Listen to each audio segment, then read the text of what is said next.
ഇന്ന് നമ്മൾ ഉണ്ടാക്കാൻ പോകുന്ന സ്പെഷ്യൽ പൊറോട്ട ഉണ്ട് ഷിയാസിന്റെ.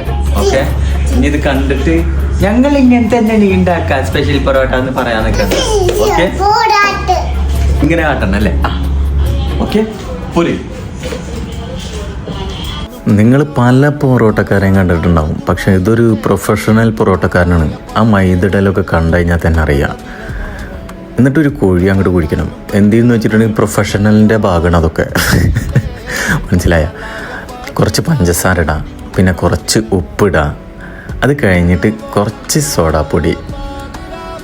ഓക്കെ, എന്നിട്ട് അതിലേക്ക് ഒരു മുട്ടയും കൂടി അങ്ങോട്ട് ഉടച്ചങ്ങോട്ട് ഇടാം അങ്ങോട്ട്. എന്നിട്ട് ഇതൊക്കെ അങ്ങോട്ട് ചേർത്തിട്ട് നന്നായിട്ട് അങ്ങോട്ട് കുഴക്കുക. ആ മുട്ടയും എല്ലാം കൂടിയിട്ട് കുഴക്കുമ്പോൾ മുട്ടയുടെ ഉണ്ണി ഉടയാണ്ട് കുഴക്കണം കേട്ടോ.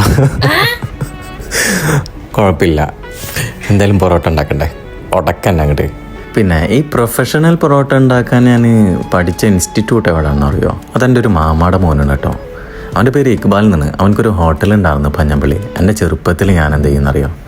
വൈകിട്ടാകുമ്പോൾ അവൻ്റെ കടയിലേക്ക് പോകും. അപ്പോൾ കുറച്ച് പാത്രങ്ങളൊക്കെ അങ്ങോട്ട് വാഷ് ചെയ്ത് കൊടുക്കും അവനക്ക്. അപ്പോൾ അങ്ങനെ ചെയ്ത് കൊടുത്ത് കുറച്ച് കഴിയുമ്പോൾ അവൻ എന്ത് ചെയ്യും, എനിക്കൊരു 2 പൊറോട്ടയും അതിലേക്കൊരു സാമ്പാറും അങ്ങനെയൊക്കെ ആയിട്ട് തരും. എന്നിട്ട് പോണ നേരത്തെ ഒരു 10 രൂപ 20 രൂപ അങ്ങനെ കയ്യിൽ വെച്ച് തരും. ഇപ്പോൾ ഏകദേശം എൻ്റെ റേഞ്ച് മനസ്സിലായിട്ടുണ്ടാവില്ല. അതൊക്കെ ഒരു കാലം, അതൊക്കെ പോട്ടെ.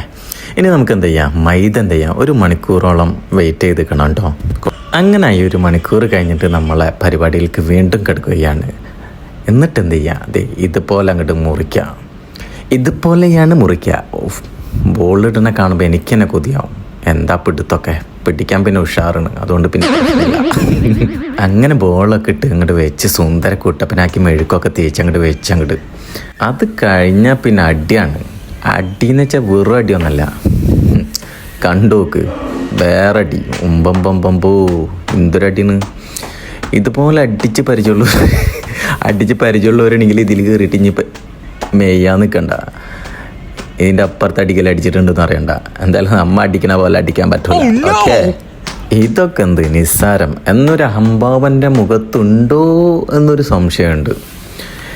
ഓക്കെ, അപ്പോൾ അതൊക്കെ കഴിഞ്ഞ് അടിക്കലും പരത്തലൊക്കെ അങ്ങോട്ട് കഴിഞ്ഞ് ഇനി നമുക്ക് പൊറോട്ട അങ്ങോട്ട് ചൂടാൻ പോവാം അങ്ങോട്ട്. ഇവിടെ പിന്നെ ചൂടാൻ പറ്റിയ സൗകര്യങ്ങളൊന്നുമില്ല. എന്ന് വെച്ചിട്ടുണ്ടെങ്കിൽ ചെറിയൊരു പ്രേ ഫാം വെച്ചിട്ടാണ് നമുക്ക് ചൂടാക്കാൻ പറ്റുള്ളൂ കേട്ടോ. അങ്ങനെ അതിൽ ഓരോന്നായിട്ടേ പറ്റുള്ളൂ. അങ്ങനെ ഇതൊക്കെ കഴിഞ്ഞ് കഴിക്കാനിരുന്നപ്പോഴുണ്ട് പൊറോട്ടക്ക് ഉപ്പില്ല. വീഡിയോ ശ്രദ്ധിച്ച് പൊറോട്ട ചുട്ടാൽ ഇങ്ങനെ ഇരിക്കും, അത്ര തന്നെ.